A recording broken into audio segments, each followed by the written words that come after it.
Let's see, it says I'm live, but I'm not seeing things that I ordinarily see, which bothers me.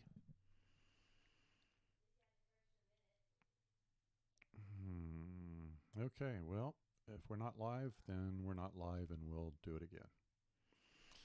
All right. I may be having some Periscope problems, in which case I apologize.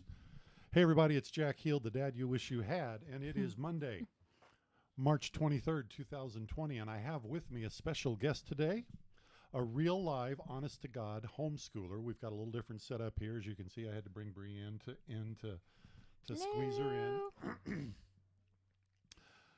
So the very first thing we do, well, almost the very first thing that I do every episode is we stop and we drink a toast to the beauty of this present moment. So here's to this present moment. Clink. Oh, that's so hot. It is good to be alive. All right, so Bryanne, you and I have a pretty special relationship. I call you Daffodil. Yeah. Which is an acronym that has something to do with a daughter-in-law. And I think you said the A stands for awesome, and the rest of it I don't remember. Dangerous, awesome. Yeah. Fabulous. Anyway, Bryanne is my daughter-in-law. And more germane to this conversation, you are a homeschooler. I am a homeschooler. And so there's a lot of people who in the last 10 days have become homeschoolers not intentionally. They're what I call unintentional homeschoolers. So let's talk about what these folks who are beginning to have to homeschool need to know. I want to take it back to the beginning for you. Logan, your oldest, is 11, and you've been homeschooling him all along. Yes. So you started and you taught him what to begin with? And how old and what were you starting with? He was probably almost 4, a few months, almost 4. And we just started with the basics, the letters and numbers, and sounding them out by their sound, and then starting to write. Okay, so for people who don't understand what the actual process is, what were the things he learned to do? Recognize his letters. Okay, recognize the letters. So the alphabet, A through Z. Right. And with that, we did the sounds. The sounds that the letters make? That the letters make, yes. Okay. Then we continued to work with numbers, and then learn to recognize the numbers as well. Right. And what the numerals and what they... Yes. What the line straight down represents, and right. Yes. Okay. Yeah, we just kind of went through there, and I tried to make it fun for him because I wanted learning to be fun. How much time in a day did you spend with a 4-year-old learning to recognize letters, numbers, the sounds? He is the exception to the rule on kids in the attention span. So he could sit there and we can go for 2 hours just sitting and doing that. What's a normal attention span? With my middle, it was still longer, but shorter than my oldest. So about 35 minutes was his max. And how long did it take you to teach them to learn to read? With my oldest, Logan, maybe took 2 months when he started putting some of the smaller letters together. Probably 6 months total where he could look at, there's these things called Bob books, which are just short sentences that we can just read, 5 or 6 words together. And he had that going. Okay. And then you did the same thing for number 2 and are doing that for number 3 now. Yes. What about writing? Writing, my firstborn is a left-hand writer, so I had to teach myself how to write left-handed so he knew the proper way to do the strokes and how to write. And you people think you have it bad. She had to teach herself how to write left-handed. Yes. But he actually picked it up and he has better handwriting than most adults out there. Okay. And how long did that take? That took a while. That was about a year where he was really, he was getting the letters, but to actually make them look presentable Those fine motor skills The fine are motor skills. challenging for little ones, isn't it? Yes, but I started him when he was 4 on practicing writing, and then by age 5 he had it down in nice handwriting. Okay, so for a child with an exceptional attention span, you actually spent 2 hours with him. For Mhm. kind of a more normal average child, 30 minutes. Yes. Okay. And then as they get older, they start adding other stuff. They've learned how to read. They've learned how to write. What did you add and when, and what should people be looking for as their children get older? Start adding in math. I would do with them. He loved learning about nature, so we would go out, and if we see a bug, we would inspect the bug, we would draw the bug, we would come back home and research about that bug or bird. Okay, I think that's important. How did you research? Well, it's great now, we got Google.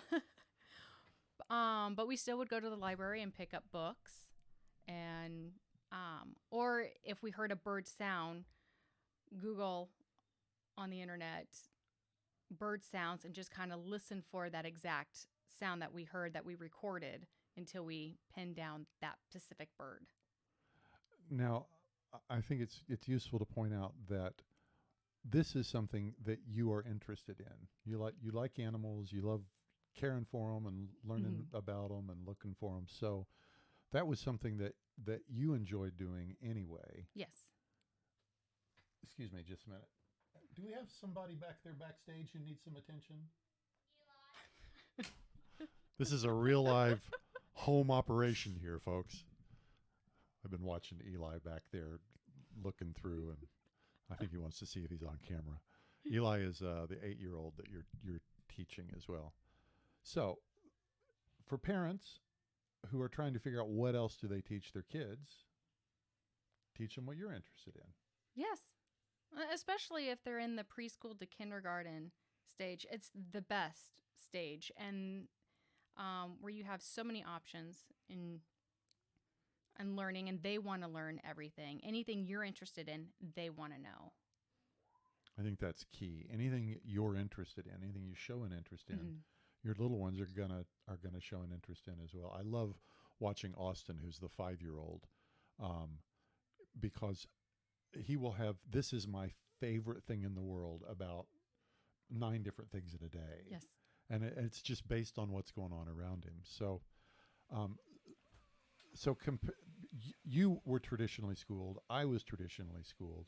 Compare what your expectation of for homeschooling before you started it to the reality of homeschooling. Well, mine was compared to your experience. Well, because I was schooled in a traditional school, I thought, oh, my house needs to look like a classroom, what I was brought up in. So I did that, but I had fun because I have the creative background, so I enjoyed making a classroom. Right. But as the kids got older and as I got older, I didn't feel like redoing the classroom. So now it's just our formal dining room. But, you get to learn anywhere and however you want when you're home. You don't have to sit in a desk. You don't have to be quiet. You don't have to raise your hand, because you have that just the one-on-one time. So that part's nice and different from homeschooling, or from traditional school. Yeah. What are some of the more pleasant surprises you've had?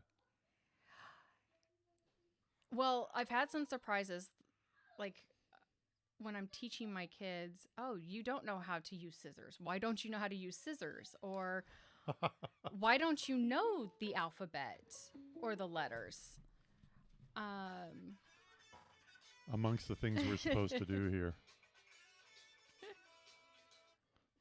Sorry about that.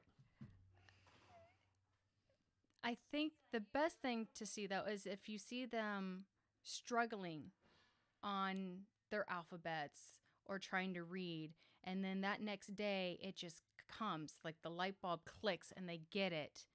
You get to witness that. Where if they were in school all your hard work at home, if you're working with them, you don't really get to see it when it finally happens. So it's like that baby's first walk, their first word. You get to witness that, and you get to realize, I did that. No one else taught them. It was me. So at the same time, you know, you also, it's like you want to have a cookie for all your hard work. You really had a lot of trepidation before you started homeschooling. Yes. Didn't you? Yes. Why? Well, because you're brought up to think if you're not a teacher, you can't teach your kids. You have to go to school and to college and have a certificate to teach your kids. And that's not the case. If you want to invest the time in your kids, if you want to learn, you can get it done. I mean, you look back at our old presidents, they didn't always go to school. Some of them were homeschooled. They taught themselves. And we wanted to have our kids love learning. So if they didn't know something, they would know where to go for resources to teach themselves. If it didn't get taught in school, or if it's something I brushed up on, but we really didn't go in depth on, they would know, oh, I can go to the library and I can look up this president, or I can look up how to make an atomic bomb if they wanted to. We don't encourage that, but I'm hopeful we're not actually making any atomic bombs right now. But if they want to learn how to program, they know where to go. Learning music, learning to play an instrument. What would you say are some of the things that unexpected challenges? We know there were expected challenges to homeschooling, and you know, those folks who are unintentional homeschoolers now are facing a lot of those challenges. But what are some of the challenges that surprised you, and how are you overcoming them? There's a few things maybe I didn't learn well enough in school, and I'm having to self-teach myself again. Read the curriculum, brush up on it, so I can teach them.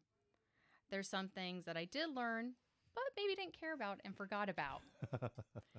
And that happens, you know, around junior high when, you have interest in boys. And you're like, who needs school? What would you say to these moms and dads? Because it's really everybody. Yes. Who have been thrust into this role and want to do a good job, and are just completely, they have no idea where to start. What would you say to them if you had 60 seconds to give them a message to propel them forward? If they're younger kids, I mean, anything from getting sand or salt and putting it in a container and letting them write the letters or numbers in there. If they're older kids and you don't know where to begin, there's tons of good homeschooling parents out there that have blogs. Ooh, okay. And tons of research out there, especially now compared to, you know, in the 80s where there wasn't anything. When we were doing it, right. Yes. There's great curriculum out there. If you're wanting to actually homeschool and take your kids out of school, you're going to need to do the research. So that's the most time consuming, is the research, but it's well worth it because these are your kids. You're investing in their future. And you just kind of take one day at a time. You're going to have days where you mess up. You're going to feel like you failed, and that's just natural. But when you see your kids picking it up, or something you think that they're not listening to you, and then they start telling their friends or other grown-ups about what they've learned, you're like, it did go in one ear and it stayed in. Yeah. Yeah. Just have grace for yourself. I have to tell myself that. I have to go to my father-in-law and say, you know, I need grace, and he'll constantly talk to me and say, you're doing fine. The same for my husband. So I wanted to ask you one last question about you're married to a guy who was homeschooled through, I want to say 8th grade, I think. Yeah. What are the things that you have heard from him? We're going to out him now. That you've heard from him about pluses and minuses to homeschool.